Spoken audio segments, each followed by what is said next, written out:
So what would you do if you was walking past the doorway and someone threw poop and piss and spit on you?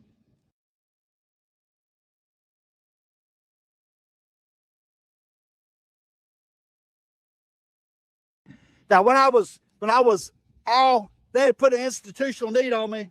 My second trip back to Cummins, after they locked me in a hole at the Benton work release, and I told them I wasn't gonna work for them, and I pissed all over the floors. Right?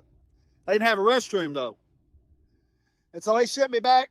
I got an institutional need. I worked for a short little thing, short wide version. Her name was C.K. Bell. She was supervisor outside maintenance, and I was a part room clerk. And because I could run that computer, old Bloodsoe, he had to have me.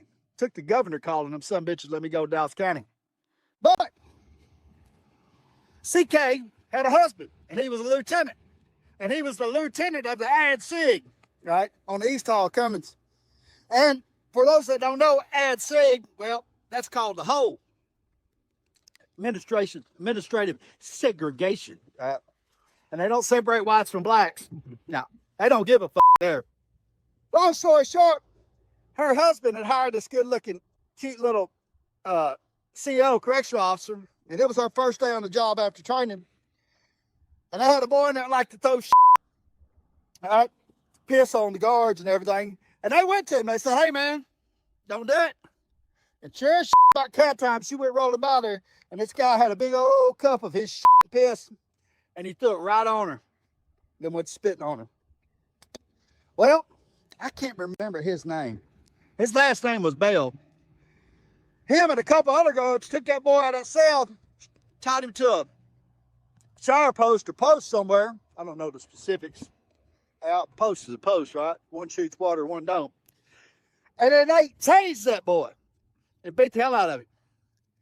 And they, in the report and the finding from the federal courtroom grand jury, they went as far as taking that taser and putting it on his nutsacks and giving him some hell, right? Because that guy, that guard, that lieutenant, he went to prison for it. And she was there while he was in prison. She was over the head of the outside maintenance part room, right?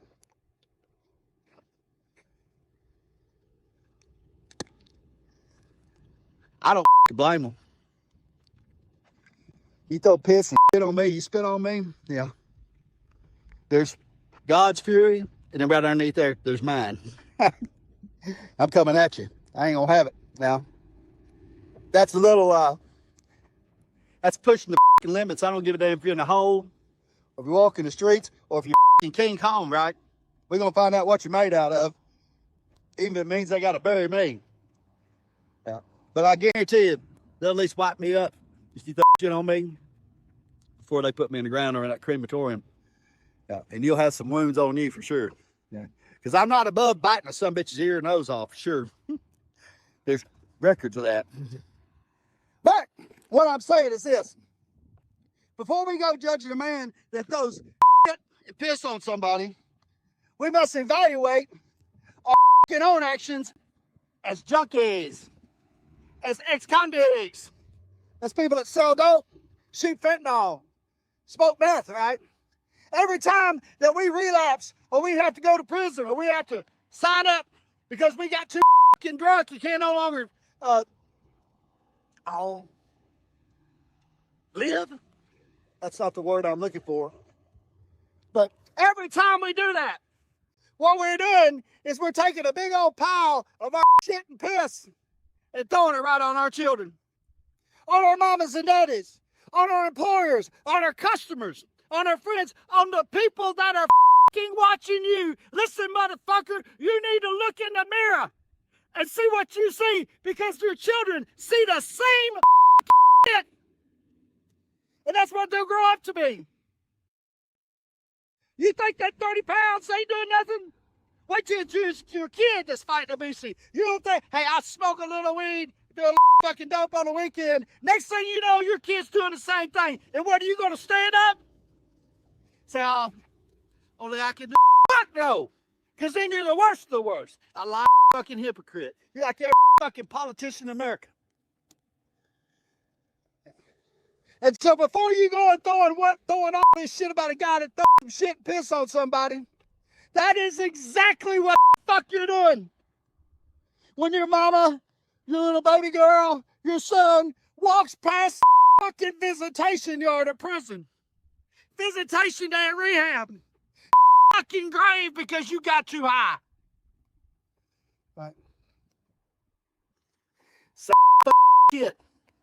You know the difference is?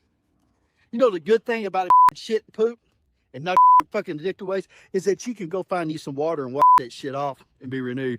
But with fucking actions of relapsing and doing everything, there ain't fucking water available. They just gotta live with it and suffer.